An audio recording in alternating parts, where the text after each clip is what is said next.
Losing is something we can all relate to, but it's not likely we will ever lose on such a massive scale as fighters at the top of the MMA world. It is a humiliating and devastating experience, and it's understandable when fighters don't exactly handle the loss in stride, which is why it's incredible when they do handle losses well. And today we are going to count down those fighters who literally took it on the chin and then didn't let the huge setback they just suffered get them down. I'm Tommy from MMA On Point, and these are the top 10 fighters who handled huge losses well. Number 10, Michael Bisping, UFC 217. The lead up to Michael Bisping versus George St. Pierre at UFC 217 wasn't exactly cordial. The two had been going back and forth in the media and press conferences, with Bisping's silver tongue generally winning the verbal battles, sometimes in brutal fashion. This ain't going the distance, pal. Look at that look at his face, like he's got a secret, like he knows. You don't know shit, pal. You don't know shit. This was by far the biggest fight in Bisping's career, and if he could deliver on it, his place as one of the all-time greatest would be more than solidified. But after reaching such great heights, Bisping crashed back down to the earth when GSP sunk in a rear naked choke in the third round, ending their fight in spectacular fashion. Bisping was all class after the bout though, continuously congratulating the now middleweight champion and giving a respect-filled post-fight interview to Joe Rogan, praising St. Pierre for his victory. George was a better man tonight.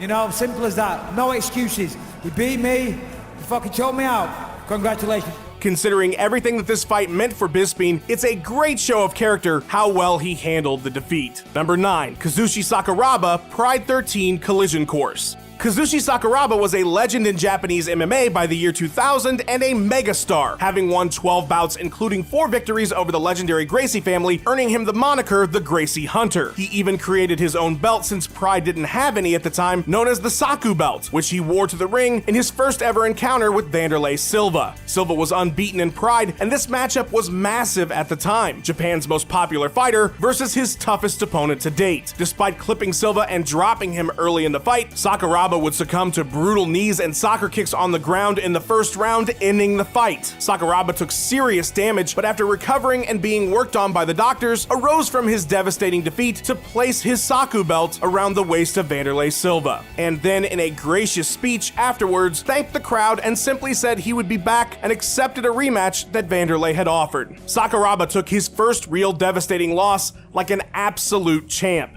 Number 8, Junior Dos Santos, UFC 166. Junior Dos Santos and Cain Velasquez have a storied history together at heavyweight. After crushing Cain to win the gold on the inaugural UFC on Fox card, their second fight was a grueling 5-round battle that saw JDS take massive amounts of punishment in a decision loss. JDS's third encounter with Velasquez might have been the most devastating. After a brutal 5-round beatdown, the champion finished the fight with a TKO, and the scope of the loss was huge. Having been his third title fight with Cain, the path to the title from now on would be much harder, and his last 3 fights were absolutely brutal physically. Despite all of this, Junior Dos Santos was almost chipper in his post-fight interview with Joe Rogan, making no excuses and joking, "What can I say? He beat me up." If you freeze-framed the smiling Rogan and Dos Santos and asked someone if that person won the fight, they would probably say yes. JDS, you are the nicest guy in the world. Number 7, Stipe Miocic, UFC 226. Going into his super fight with light heavyweight champion Daniel Cormier in July, Stipe Miocic was on top of the MMA world, having captured the heavyweight strap and defending it a record 3 times. The taller, younger Miocic was a -250 betting favorite going into the bout, but was shockingly KO'd late in round 1 with a brutal right hand that instantly ended the fight. To make matters even worse, Brock Lesnar stormed the cage afterwards and stole all the headlines, along with any chance Stipe had of speaking or being discussed after the bout. In the post-fight press conference though, sporting some nasty cuts all over his face, Stipe was ever the grateful and humble champion in defeat as he was in victory, making no excuses and complimenting DC while also putting things in perspective. I look at it, I'm going home right now, my beautiful wife is having my child. Better things in life than losing. You know, it sucks, you know, I want to come back, get a rematch of course. But listen, right now, it's DC's day, good for him. For someone who just lost the biggest fight in his career and was disrespected in the cage afterwards by the Lesnar fiasco, to have perspective like that is impressive and a testament to the kind of person that Miocic is. Number 6, Rich Franklin, UFC 64. Rich Franklin was the man back in 2006, holding a record of 22-1 with the UFC middleweight title to his name. But then he ran into a surging Anderson Silva, and I think we all know how this story goes. After a devastating display of knees in the clinch, Silva wrapped the fight up about midway through the first and would hold on to that title for the next 7 years. Franklin, sporting a clearly broken nose in his post-fight interview, immediately thanked the crowd for coming, gave an honest assessment of the fight. I'll tell you honestly, I was not expecting to be that strong in the clinch, and when we clinched up, I was expecting that to be my sweet spot, and it gave me a lot of trouble. And said he would go home and get back to work, a classy interview. But Franklin has gone even further beyond just taking a loss well. In 2014, he gave a speech for TEDx Talks Chicago about the experience of losing to Anderson Silva, titled How to Be a Loser. In the speech, Franklin mentions that visiting a wounded war veteran at Walter Reed Hospital gave him perspective on how insignificant his loss to Silva really was. And throughout the 15-minute speech, gives great insight into what losing really means. Helping others deal with losing is next level handling a big loss well. Number 5, Fedor Emelianenko, Strikeforce, Fedor versus Verdum. Fedor Emelianenko is known for his incredible calm before and after fights, but it's certainly easier to remain calm when you haven't lost a fight for a decade. Fedor's win streak is legendary, so when it finally came to an end via triangle armbar early in round 1 of his fight with Fabricio Verdum, everyone in the MMA world held their breath, waiting to see how the seemingly unstoppable champion would respond to such a devastating moment. And in adding to his legend, Fedor took the loss about as well as anyone could. When asked what was going through his mind after the first real loss of his career, Fedor, almost smirking, said that nothing was going through his mind, and then gave arguably the greatest post-fight loss assessment in the history of MMA when he said, "One who doesn't fall doesn't stand up." Gus Johnson, normally as quick on his feet in interviews as anyone in the business, simply responded after a long pause, "Well said. Even in defeat, Fedor is a legend." Number 4, Chael Sonnen, UFC 117. To say that Chael Sonnen suffered a devastating loss to Anderson Silva at UFC 117 is a gross understatement. The fight was the pinnacle of a campaign launched by Chael Sonnen to make his fight with Silva the biggest the sport had ever seen, while at the same time destroying the Brazilian champion's confidence with his relentless verbal attacks. I'm sore, tired, under the weather, overtrained, undermotivated, and still tough enough to beat this guy. Everyone in the world wanted to know if Sonnen could cash the checks his mouth had written, and for the better part of 5 rounds, that is exactly what Chael did, easily winning every single round of the fight. Then, with only 2 minutes left until the greatest victory of his career, he was caught in a triangle armbar and everything came crashing down. The devastation in his face is apparent, and when given a microphone, gone was the bravado, and in its place, a very human and honest assessment of himself and the fight. Listen, it was a tough fight. He's a tough guy. I came in second. There's nothing I can say. They gave me my opportunity and I came up short. But expounded on this feeling at the post-fight press conference, stating that he was devastated and that his heart was broken, having come in second place yet again after doing so in his wrestling career as well as the WEC. Vowing never to apologize but for only not working hard enough, Sonnen took a moment that was crushing with no excuses and with honesty about how he felt and how the fight went. Score 1 for the bad guy.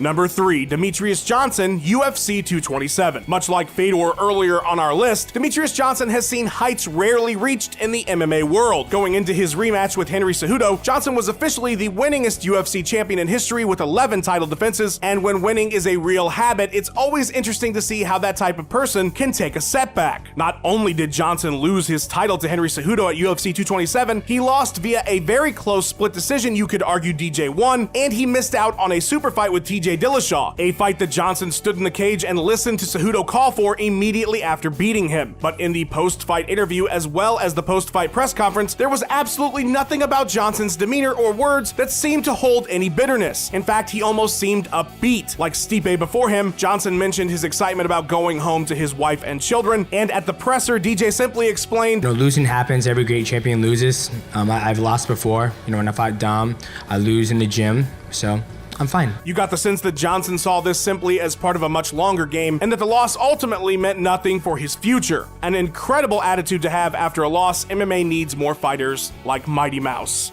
Number 2, Conor McGregor, UFC 196. Several of the fighters Conor has defeated nearly made this list, Chad Mendes and Max Holloway, but it is Conor himself who takes our number 2 spot for his incredible handling of the loss to Nate Diaz at UFC 196. McGregor had every reason to make an excuse about why he lost. He took the fight on very short notice, it was 2 weight classes above where he's champion, and Nate Diaz is simply unkillable. He's like Jason Voorhees. Not to mention, Conor didn't just lose, he lost in devastating fashion. It was exactly the fuel his detractors needed to amp up their criticisms of the fighter. And still to this day, you can see images of the choke being sent to McGregor on nearly every single social media post he makes. Despite all of this, McGregor did not let what could have been a moment that defined his career even define his evening. He powered through each interview, be it with Joe Rogan, Ariel Helwani backstage, or at the post-fight press conference, each time praising Diaz for his performance and genuinely analyzing why he lost the fight. But I was inefficient with my energy.